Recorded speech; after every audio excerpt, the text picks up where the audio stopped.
Hello दोस्तों।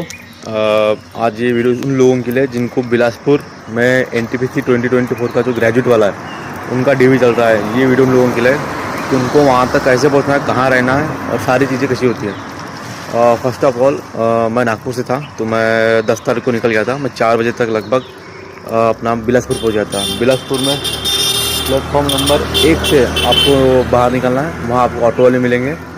आपको platform number से जस्ट बगल में वहाँ कंस्ट्रक्शन चालू है और वहाँ आपको ब्लू कलर की अपने सीट्स मिलेंगी टीने वाली। तो वहाँ आपको ऑटो वाले मिलेंगे। हल्का सा बाहर निकलना है। आपको 100 रुपये 200 रुपये चार्ज करेंगे।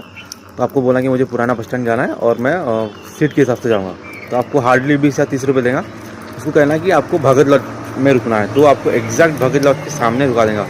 भगत लॉज में रहने के लिए 2 है, एक है AC डॉर्मेटरी और एक है नॉर्मल बेड। तो आपको वहाँ 130 रुपये वाली नॉर्मल बेडिंग लेना है, क्योंकि जब लाइट चली जाती है तो AC वाले बंदे उनको वहाँ ज़्यादा गर्मी होती है। तो आपको वहाँ से बाहर निकल के अपने डॉर्मेटरी वाले में रहना है।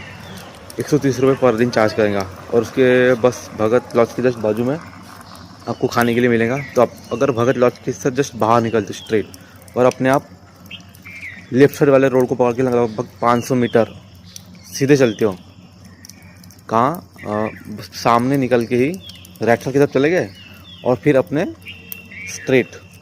स्ट्रेट चल के लेफ्ट साइड पकड़ के राइट साइड निकल गए। तो आपको वहाँ 500 मीटर के आसपास चाइनीज़ वाइनीज़ वगैरह फास्ट फूड के काफ़ी अच्छे ये है। वहाँ आपको मैंने वहाँ लिया था और पर्सनली बता रहा हूँ कि वहाँ मैंने अपना फ्राइड राइस किया था। क्वालिटी और क्वांटिटी दोनों अच्छी थी। बाजू में मिल्स वगैरह थे, क्योंकि वहाँ जो वेज बिरयानी वगैरह जो प्रेफर करते हैं उनके लिए वो काफ़ी महंगा, वो आपका पर्सनल एक्सपीरियंस है। उसके बाद वहाँ से हम लोग वापस आ गए। 7-8 बजे खाना खाने के बाद हम लोग सो गए। मॉर्निंग में हम लोग वहाँ उठे लगभग 5 बजे के आसपास। डॉर्मेटरी में बाथरूम बढ़िया है, सारी फैसिलिटी, कोई ऐसा मतलब गंदा नहीं, बढ़िया प्रोसेस ठीक है। उसके बाद हम लोग वहाँ से 6:50 को निकल गए थे भगत लॉज से। जस्ट आप रोड के जब आप सामने जाएंगे ना, आप राइट साइड गए तब लेफ्ट साइड जाना, वहाँ एक मंदिर है। वहाँ हनुमान जी की सवेरे 7 बजे आरती होती है। हम लोग आरती वारती की बढ़िया लगा। 7 बजे तक हम लोग फ्री हो गए वहाँ से जस्ट वहाँ से फिर हम लोग भगत लॉज की तरफ वापस आए। वहाँ पर सीट के हिसाब से हमको उन्होंने 20 रुपये चार्ज किया अपना RRB ऑफिस तक। तो हम लोग वहाँ लगभग 8 बजे तक पहुँच गए। वहाँ आप 8 बजे पहुँचो, 8:30 बजे पहुँचो, 9 सवा 9 तक भी पहुँचो तो कोई दिक्कत नहीं, वो लोग आपको एंट्री कर लेंगे। कोई इशू नहीं कि आप 10 मिनट लेट हो गया, 15 मिनट लेट हो गया तो भागते चलो। उसके बाद हमारा डॉक्यूमेंटेशन स्टार्ट हुआ। एक बंदा आया जिसने बाहर हमको सारी इंस्ट्रक्शन थी कि आपको बैग नीचे रखना है, खाली अपनी फाइल पेन और जो फ़ोटोज़ है वही लेके जाना है ऊपर। तो हमने मोबाइल और बैग नीचे रख दिए। वहाँ का स्टाफ कोऑपरेटिव था, कोई दिक्कत नहीं। और मैं आपको आगे बताऊँगा कि NOC वालों के लिए क्या दिक्कत आई थी वहाँ। उसके बाद आपको वहाँ 9:30 तक सारे प्रोसेस स्टार्ट हो जाएंगे।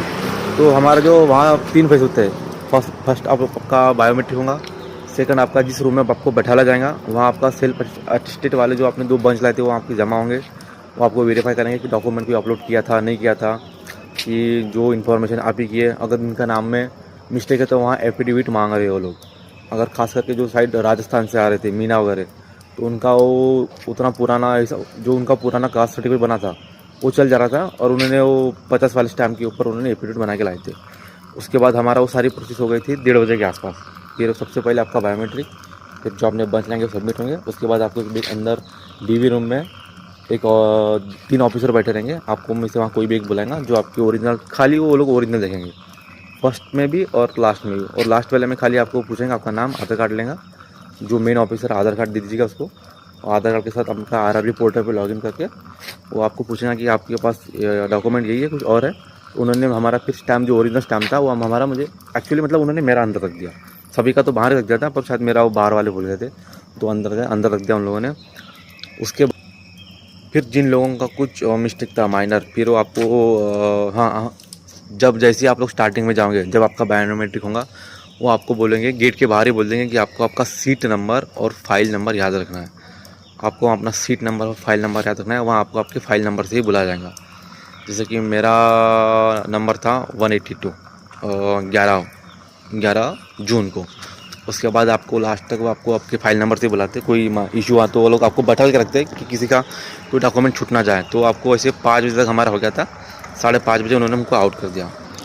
5:30 बजे आउट करने के बाद उन लोगों ने, जिनका मतलब नागपुर मिला था जिनको, उन्होंने अपने तरफ से पिंक वाली स्लिप आती, वो पिंक वाली स्लिप उन्होंने बना के दे दी उनको। और उसके बाद वो लोग वो स्लिप लेके मतलब उनको ट्रेन में टीटी या कोई दिक्कत नहीं आएंगे, एटलीस्ट वो खड़े होकर जा सकते हैं। तो थोड़ा दिक्कत होता है कि हमारा बिलासपुर था, हमारी किस्मत अच्छी थी कि हमको बिलासपुर ही मिला, तो उतनी कोई दिक्कत नहीं आई। हाँ, जिन लोगों को वापस बिलासपुर मिला था वो लोग वहाँ वापस बिलासपुर से लॉज वॉज पे जाना। आपको जब लॉज में जाओगे तो आपको पैसे के लिए नहीं बोलेंगे, आप वहाँ ठहर जाओ। जब आप वहाँ से 12 अगले दिन नेक्स्ट दिन जब आपने मेडिकल के लिए आउट होंगे तो मॉर्निंग में आप उसको अपना लॉकर मिलता है वहाँ। लॉकर बढ़िया है, ताला वाला अच्छा है, और लॉकर की चाबी देखिए आपको जो भी पैसा होगा वो दे देना उसके हिसाब से, और आपको चाबी देनी है उसको। उसके बाद चाबी वाबी देने के बाद उसको नेक्स्ट दिन सेम हम फिर मंदिर गए। वहाँ से कुछ खाया नहीं था हम लोगों ने, क्योंकि इंस्ट्रक्शन थी कि वहाँ हमारा सैंपल होगा। तो यूरिन टेस्ट में होने के बाद ब्लड टेस्ट उन्होंने लिया नहीं। इंस्ट्रक्शन थी कि यूरिन टेस्ट होगा, ब्लड टेस्ट हमारा हुआ नहीं। उन्होंने यूरिन से सारा जाते बराबर हम लोग वहाँ 8:30 तक पहुँच गए थे। उन्होंने 9 बजे एक्यूरेट हमारी एंट्री ले ली हॉस्पिटल में। और उसके बाद वहाँ से भगत लॉज से हॉस्पिटल के लिए आपको 20 रुपये चार्ज देना, क्योंकि जिस रूट से आप जाते हो DRM ऑफिस उसके पहले ही आपको मेडिकल मतलब हॉस्पिटल मिलेगा। आपको वहाँ एंट्री मिलेंगी, एंट्री के बाद आपको स्लिप दी जाएंगी, और स्लिप देने के बाद आपको वहाँ आपको CR नंबर मिलेगा। वहाँ अंदर ऑफिस में जाके आपको CR नंबर मिलेगा, वो आपको जो स्लिप मिलेंगी दोनों स्लिप पे नोट डाउन करना है। उसके बाद आपको यूरिन की सैंपल कलेक्ट करने के लिए छोटी वाली डिब्बी दी जाएंगी, उसमें यूरिन कलेक्ट करके एक बॉक्स में रखना है। उसके बाद हम लोग को वहाँ एक्सरे के लिए भेजा गया था, तो एक्सरे में हमको टाइम लग गया, और एक्सरे के बाद हम लोग को वापस आए। उसके बाद उन्होंने हमारा मतलब जो लड़कों के लिए हाइड्रोसिल टेस्ट होता है वो लिया, कि थोड़ा सा एक्सरसाइज मतलब कि 10 मिनट तक लिया होगा, कि जंपिंग जैक, सीटिंग, फ्रॉक चाल जिसको मेंढक चाल बोलते हैं वो लिया। उसके बाद सारा होने के बाद वापस हम लोग जो नेक्स्ट प्रोसेस थी आई टेस्ट सबसे मेन।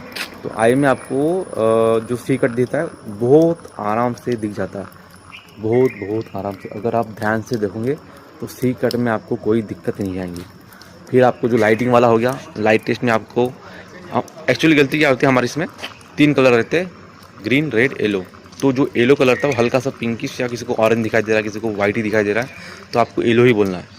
ग्रीन और रेड के अलावा वहाँ खाली येलो ही कलर दिखता है, तो आपको येलो ही बोलना है। उसके बाद साउंड टेस्ट हुआ था कि आपको मतलब जहाँ सी कट सेक्शन के पास बुलाया जाता है, और 4 मीटर के आसपास वो टेबल पे पेन से नॉक कर, वो आपको ध्यान से सुनना है। जो एक वहाँ हमारी इसमें मैडम थी जो हमको सी कट के पास बुलाया गया, और फिर हमको एक कान बंद करके कहा गया कि आप दूसरे कान से सुने कि पेन से कितनी बार टिक टिक मार जाए। 3 बार, 2 बार, हार्डली 4 बार तो नहीं, पर 2, 3 यही चल रहा था। तो वो 15 मिनट में हमारा एक टेस्ट हो गया। उसके बाद हमको वहाँ रूम नंबर 27 में भेजा, जहाँ आपका लेसिक सर्जरी टेस्ट होता है। तो वहाँ भी हमको मतलब 19 बंदे थे हम, तो 19 बंदों का उन्होंने 20 मिनट के अंदर कर लिया, मतलब हार्डली 1 या 2 मिनट के अंदर आपको हो जाएगा। तो 5-5 के ग्रुप में बुलाएंगे, हार्डली वो 30 से 40 सेकंड का टेस्ट नहीं होता, 30-40 सेकंड का ही होता है, तो उसमें कोई दिक्कत नहीं आई। उसके बाद हम लोगों को वापस उन्होंने बुलाया, और उन्होंने हमको 5:30 बजे डिक्लेयर कर दिया। जिन लोगों का क्लियर हो गया उनके जो हाथ को आपके जो हाथ में जो रिबन मिलेंगी ऑरेंज कलर वाली, वो लोग अपने हाथ से कट करते हैं। हमने उनसे पूछा कि सर हमें पता कैसे चला कि हम A2 फिट है, B2 फिट है या C2 फिट है। उन्होंने कहा कि आपका 1 दिन में हो गया, बहुत किस्मत वाले हो, अब आप जा सकते हो, आपका हो गया मतलब आप क्लियर हो। वो लोग बताते नहीं, ना किसी पोर्टल पे दिखाई देता है, ना कहीं आपका पता चलता कि आपको कौन सा कैटेगरी मतलब A2 क्लियर है, B2 C2। नॉर्मली आपको 6/6 सभी को पढ़ाते हैं। अगर वहाँ आपका A2 क्लियर है तो सारे क्लियर, कोई दिक्कत नहीं। उसके बाद उन्होंने कहा कि जिन लोगों को दिक्कत थी, एक बंदे की कलर ब्लाइंडनेस का था, और एक जो लड़की थी उसको आँख का प्रॉब्लम था, उन्होंने उनको मंडे को बुलाया, क्योंकि सैटरडे और संडे को वो लोग कुछ करते नहीं, तो उन्होंने उनको मंडे को बुलाया। और जिनका हो गया था, हम 16 बंदे को उन्होंने फिट करके भेज दिया। 3 बंदे रुक गए थे क्योंकि एक अपसेंट था, तो बाकी सब हमारा हो गया था। और उसके बाद हम लोग भाई हमारी जो शिवनाथ एक्सप्रेस थी नागपुर वाली साइड के लिए, तो 9 बजे के आसपास आई थी वो, और फिर उसके बाद हमारा मेडिकल हो गया और कोई दिक्कत नहीं। तो ये थी सारी प्रोसेस। अगर कोई मिसिंग आउट हुआ तो मैं आपको फिर बता दूँगा। हाँ, और वो मेडिकल के लिए आपको 2400 रुपये मांगते, जब आप वो सिटिंग हॉल में बैठे रहते तो वही वो लोग 2400 रुपये मांग लेते। तो आप उम्मीद है कि चिल्लर लेके जाइए, क्योंकि उनके पास उतने सारे बच्चे रहते तो उतने पास उनके पास कैश नहीं रहता। और हाँ, लास्ट टाइम एनओसी के लिए अभी जैसे कि हम लोग डिपार्टमेंट में है, हम लोग वहाँ 6 बंदे थे, तो 6 में से खाली 2 के पास एनओसी थी, तो बाकी उनके पास एनओसी नहीं थी। तो हमने कहा कि सर हमारा डिपार्टमेंट हमको एनओसी दे नहीं रहा है। तो जिन लोगों के पास एनओसी नहीं थी वो लोगों को लोग मतलब एक्चुअली तो आपको बताना नहीं है, किसी भी हालत में बताना नहीं है। हम लोग बेवकूफ़ थे जिन्होंने एनओसी के बारे में बता दिया। आपको एनओसी का बताना नहीं है। आप उन्होंने कहा कि आप बताओ तब भी ठीक, नहीं बताया तब भी ठीक। अब आपने बता दिया तो उन्होंने हमसे डिक्लेरेशन ले लिया कि 22 तारीख तक आपको जमा करना है, तो एनी हाउ आपका कैंडिडेचर रद्द किया जाएगा। पर हम सेकंड टाइम डर गए। अगले दिन जब मेडिकल था तो हमने एप्लीकेशन लिखी चेयरमैन के नाम से कि हमारे पास एनओसी नहीं है, हमारा डिपार्टमेंट नहीं दे रहा है, एडमिनिस्ट्रेटिव डिले होने के कारण हमें टाइम दिया था। तो उन्होंने कहा कि आपको नहीं देते, खाली बिलासपुर जोन ऐसा कि आपको एनओसी के लिए वो लोग नहीं रोकेंगे, पैनल में नाम आएगा उसके बाद ही रिजाइन देना। उन्होंने कहा कि आप लोग सेफ साइड खेलिए, सिर्फ एनओसी के वजह से आपको किसी भी कंडीशन में रोका नहीं जाएगा।